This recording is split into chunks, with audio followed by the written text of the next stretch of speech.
हितकार्या कल्पत्रुमा सुब्रह्मण्य सद्गुरो स्मतृकामि सद्गुरो श्री सुब्रह्मण्य सद्गुरो गणपतिनाथा गुरुगुहानाथ शिवशक्ति रूपा परब्रह्म स्वरूपा योग सिद्धि प्रदातः चिन्मुद्र रूपा श्री दक्षिणामूर्ति स्वरूपा चिद्रूपा श्री दत्तात्रेय। ओम नमः शिवाय स्मतृगामी सर्वेश्वराय शिवाय नमः। ओम शिव पंचाक्षरी స్మతృగామి కలయికగా మంత్రం చెప్పడం మహిమ ఎలా ఉంటుంది చెప్పి చూడండి. మరి నిర్హేతుక కరుణా కటాక్షం గురు పరంపరకి ఉంటుంది. అది సద్గురు పరంపర, జగద్గురు పరంపర అభేదముగా ఉంటుంది. ఇప్పుడు ఏం చెప్తున్నాం? పృథ్వీ తత్వం తర్వాత జలతత్వం, పృథివ్యాపస్తేజో వాయురాకాశాత్, ఆకాశం వరకు చెప్పాం. ఆ పైన ఏముంది?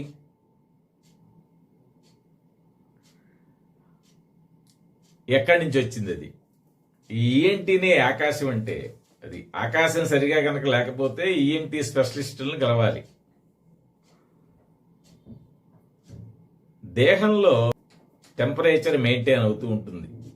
ఎట్లా ఉంటుంది చూడండి. థర్మోస్టాసిస్ అంటారని అనుకుంటున్నా దాన్ని. 37.4, 98.6 ఈ నంబర్ గేమ్ తెలుసు, కానీ నంబర్ అనేటువంటి దానిలో ఇది ఎలా మెయింటెనెన్స్ అవుతున్నది?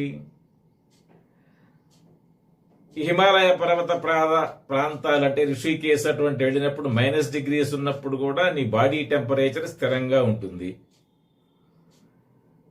గ్రీష్మ తాపం భరించలేని మండు టెండలలో కూడా బయట 47-50 డిగ్రీస్ సెంటిగ్రేడ్ ఉన్నప్పుడు కూడా నీ బాడీ టెంపరేచర్ మెయింటెనెన్స్ అవుతూ ఉంటుంది. దాన్ని అంటారు ఆ మాట. ఎవరు మెయింటైన్ చేస్తున్నారు దాన్ని? అది ఏ రకంగా మెయింటైన్ అవ్వబడుతున్నది? పృథ్వీ తత్వంలో ఇంకే తత్వం ఉండదా అని అడగకూడదు. ఎందుకనంటే పంచీకరణం అని ఉంటుంది. భూమి, అగ్ని, జలము, వాయువు, ఆకాశం ఇవన్నీ కూడా ప్రతి దానిలో ఉంటాయి. అంటే అరికాల నుంచి ఆ చెప్పిన భాగం కటివలయం దాకా చెప్పిన పృథివీ భాగంలో మిగిలిన 4 ఉంటాయి. తర్వాత చెప్పినటువంటి భాగంలో ఇంకో 4 మిగిలిన 4 ఉంటాయి. అట్లాగే ఈ దహరాకాశం అంటాం. అంటే ఇక్కడ వాయు భాగం. అనాహత శబ్దాలు వినిపిస్తుంటే అంటారు, ఏం లేదు ఆ లబ్డబ్బే అనాహత శబ్దం అంటే ఎవడూ కొట్టకుండా కొట్టుకుంటుండేదే అని అర్థం. ఎవడో ఒకడు కొడుతుండాలిగా.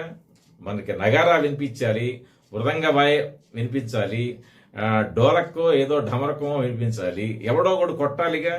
కనుక ఇతరులు కొట్టకుండా, నువ్వు కూడా కొట్టకుండా, నీ ప్రమేయం లేకుండా కొట్టడం అనేది జరగకుండా వినబడటం మాత్రమే జరిగేది అనాహత శబ్దం. అది అన్నమాట. ఇందాకే చెప్పాను. తర్వాత ఆకాశం. ఇప్పుడు ఆత్మనః ఆకాశ సంభూత అని చెప్పారు. ఆత్మనే బ్రహ్మ అని చెప్పారు. బ్రహ్మనే పూర్ణతత్వం అని చెప్పారు. ఇదంతా వేదాంతం అని చెప్పుకున్నారు. సరే, వేదాంతం అని చెప్పుకున్నప్పటికీ దేహభ్రాంతి అనబడేది ఎప్పుడు ఉంటుంది? నువ్వు ఆరోగ్యంగా ఉన్నప్పుడు మాత్రమే దేహభ్రాంతి లేకుండా ఉంటుంది. కొద్దిగా అనారోగ్యం వచ్చిందనుకోండి, ఏ పార్టీకి అనారోగ్యం వస్తే ఆ పార్టీకి ఒక్కదానికి కాకుండా దేహం మొత్తం ఏదో ఇన్కన్వీనియన్స్ ఫీల్ అవటం ద్వారా దేహం ఉందని నీకు తెలుస్తుంది. అట్లాగే స్పోర్ట్స్ ఆడుతున్నటువంటి వాళ్ళు ఉన్నారనుకోండి, ఆ స్పోర్ట్స్ ఆడేటప్పుడు వాళ్ళకి దేహభ్రాంతి ఉండదు. దెబ్బ తగిలినా కూడా పట్టించుకోరు.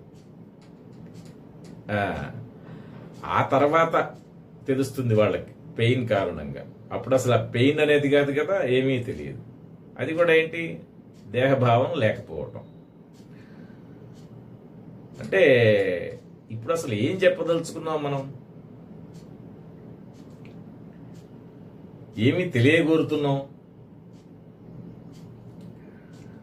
కొంతమందిని మనకి తెలుసు అని చెప్తాం, కొంతమందిని మనకి తెలియదండి అని చెప్తాం. ఎట్లా చెప్పగలిగాం వెంటనే? దీనికి ఏమైనా పెద్ద పెద్ద చదువులు చదువుకోవాలా? వేదాలు అంటారు, శాస్త్రాలు అంటారు, సరే విడిగా పిహెచ్డీలు అంటారు, డాక్టరేట్లు అంటారు, అవన్నీ చదవాలా? రైతుకు తెలియదా? ఏమీ చదువు రానటువంటి వాడు ఇప్పుడు గ్రాడ్యుయేట్స్ కూడా వ్యవసాయం చేస్తున్నారు అనుకుందాం, కానీ అసలు చదువు రాలేదండి ఆయనకి. రైతు వ్యవసాయం మాత్రమే చేస్తున్నాడు, లేదా వ్యవసాయ కూలీగా ఉన్నాడు. అతనికి తెలియదా? తెలిసిన వాడెవరో తెలియని వాడెవరో. చూచున్నది చూడనిది, నువ్వు దేంతో చూస్తున్నావో అదే చూడలేకపోతున్నానని కూడా చెప్తుంది. అది కనపడేది కనపడనిది, చూచేది చూడలేనిది, తెలిసినది తెలియనిది. ఎవరు చెప్తున్నారు? మనకి రూపం అనేది రూపాన్ని చూడలేదు. అది అంటే మీ దేహం రూపం అనుకోండి, మీ దేహం పక్క దేహాన్ని చూడలేదు. ఆ చూడటానికి నేత్రాలు కావాలి. నేత్రాలలో నుంచి ఎవరో చూస్తున్నారు, నేత్రం అనే కిటికీలో నుంచి చూస్తున్నారు లోపల. మనసు నేత్రంతో ఏకాగ్రమైనప్పుడు అవతల వస్తువు నీకు కనిపిస్తుంది. కనపడలేదని కూడా చెప్తావు, అంటే అంధకారంలో ఉన్నావు. ఏమీ కనబడటం లేదు అని చెప్పేది ఎవరో, ఉన్నట్టుండి కాంతి రాగానే అదిగో కాంతి వచ్చింది, చీకటి పోయింది అని చెప్పేది కూడా వాళ్లే. శబ్దము శబ్దాన్ని వినలేదు. అది శబ్ద గుణకం ఆకాశం అన్నారు. ఆకాశతత్వం ఉన్న చోటే శబ్ద ప్రయాణం ఉంటుంది.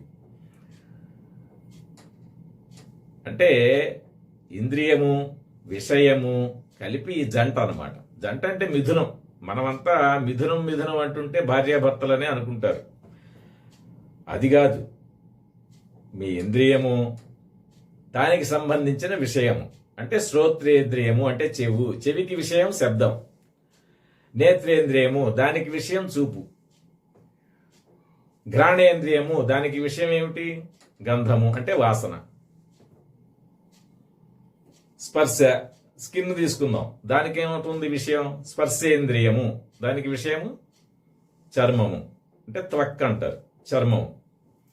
ఇట్లా శబ్దము స్పర్శ, శబ్ద స్పర్శ రూప రసగంధాదులకు సంబంధించిన ఇంద్రియాలు ఏవైతే ఉన్నాయో వాటికి విషయాలు సన్నికర్ష అంటే సమీపానికి వచ్చినప్పుడు మనస్సుతో తెలుసుకుంటుంది. అది మనసు సంకల్ప వికల్పాల పుట్ట. దాన్ని బుద్ధి నిశ్చయిస్తుంది. బుద్ధికి కూడా ప్రకాశం అంటే తెలివినిచ్చేది ఏదో ప్రజ్ఞ. ఆ తెలివి ఏదో అదే స్మర్తృగామి అంటే అదనమాట. ఇప్పుడు గురువు గారు మనకి చాలా దూరంగా ఉన్నారు, కానీ ఇప్పుడు మీరు తలుచుకున్నారు. స్మర్తృగామి, సమర్థ సద్గురు, సుబ్రహ్మణ్యానంద, లేకపోతే జగద్గురు, శంకరాచార్య, లేదు వెంకటేశ్వర స్వామి చాలా దూరంగా ఉన్నాడు అనుకుంటారు. మీరు తలుచుకోగానే మీ హృదయంలో కనపడతాడా? కనపడ్డా? మీరు అనుకోగానే కనపడతాడు. అంటే మీకు అత్యంత సమీపంగా మీ హృదయంలోనే ఉన్నాడని చెప్పేదానికి తాత్పర్యం అదనమాట.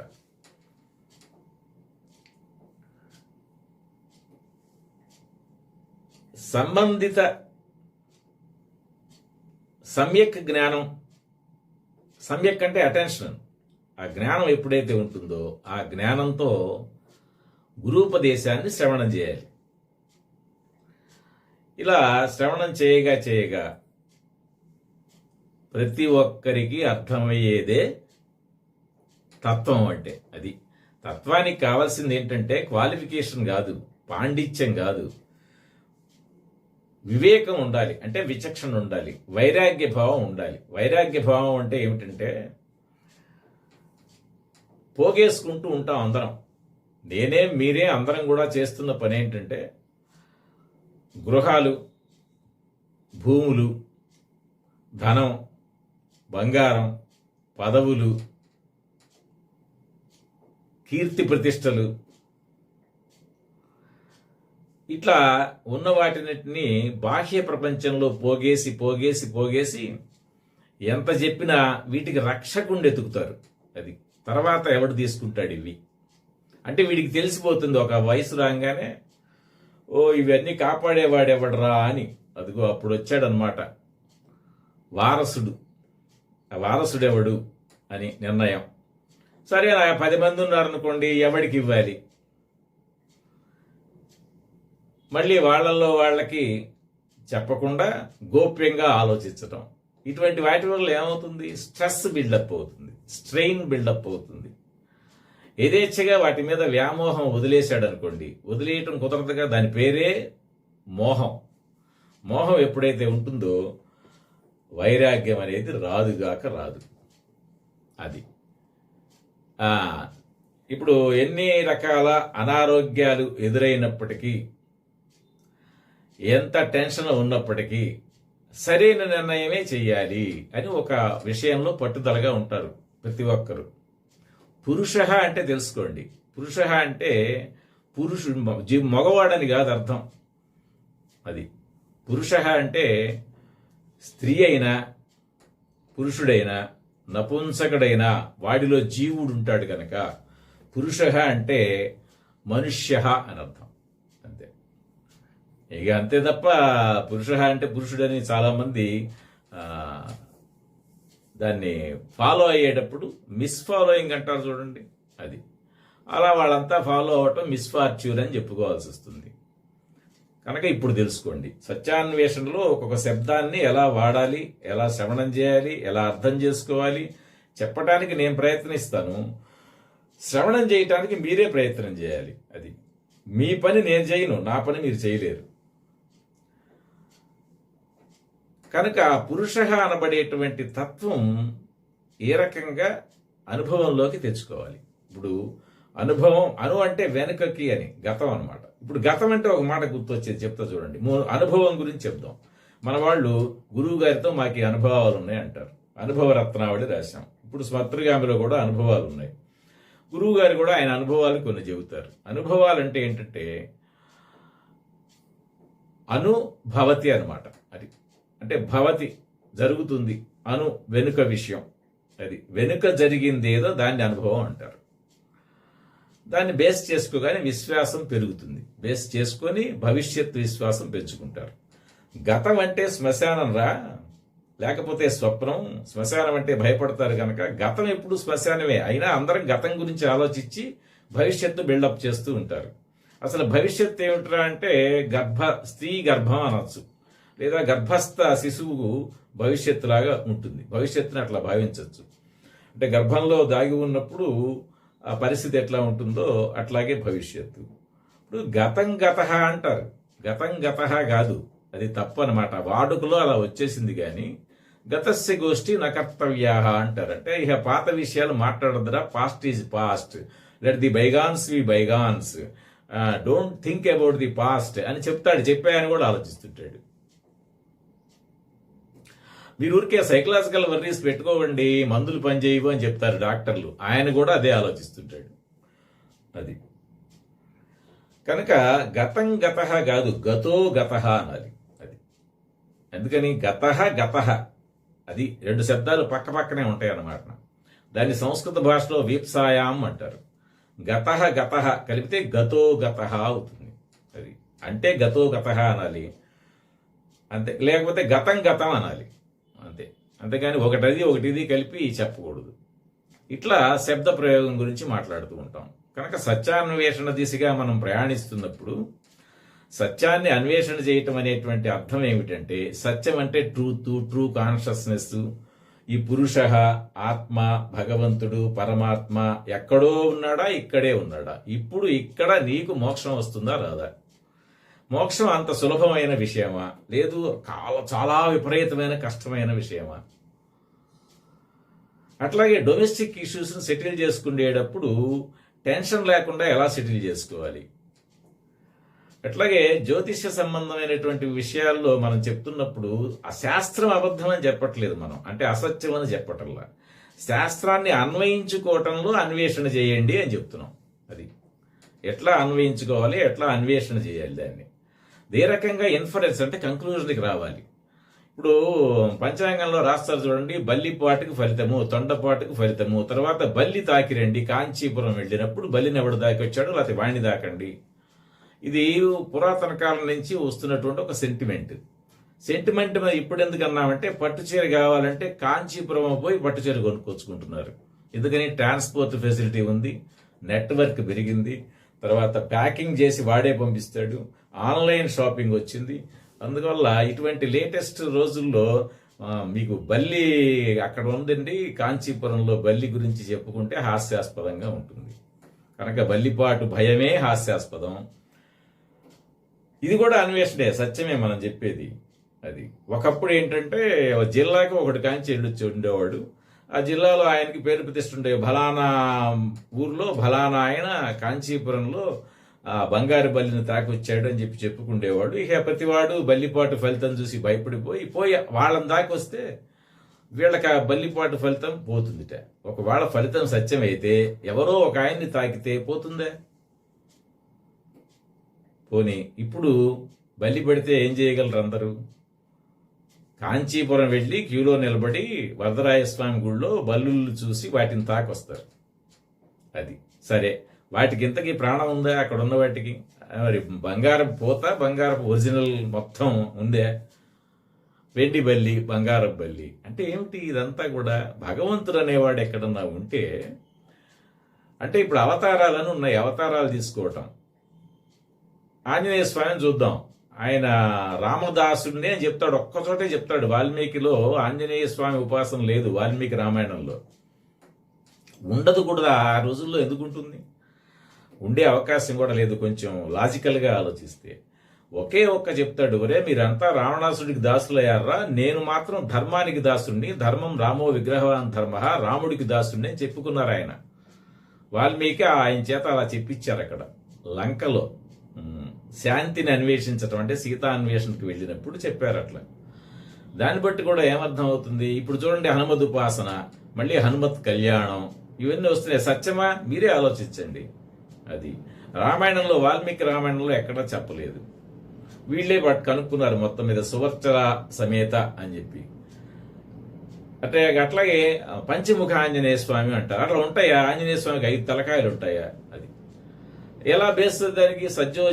సజ్జోజాతం ప్రపంచామి సజ్జోజాతాయవై నమో నమః అని మన శివుడికి ఆ పంచతత్వాలు ఉంటాయి. అంటే పంచభౌతిక తత్వం ఇదే అన్నమాట. భూమి, అగ్ని, జలము, వాయువు, ఆకాశ తత్వాలని పరమేశ్వరుడైన పురుషుడికి చెప్పటం కారణంగా అదే దాన్ని శివుడి అంశతో ఆంజనేయ స్వామి ఉన్నాడని పురాణాలు చెప్పి మళ్ళీ ఆంజనేయ స్వామి పంచముఖాలు పెట్టి ఉపాసనలు చేసి పూజలు చేసి అవన్నీ చేస్తుంటారు. మనకేమి ఇష్టమైతే దేవుడికి అవి ఇష్టమని నివేదనలు పెట్టి అవి మనమే భుజిస్తూ ఉంటాం. కనుక రాముల వారి సమయంలో చూడండి, రామ అన్నాం కనుక ఒక ముక్క చెప్పి మనం ఇప్పుడు ప్రస్తుతానికి దీన్ని ఆపుదాం. ఏమిటి చెప్దామంటే, ప్రేమ ముదిత మనసెకహో రామ రామ రామ అన్నాం.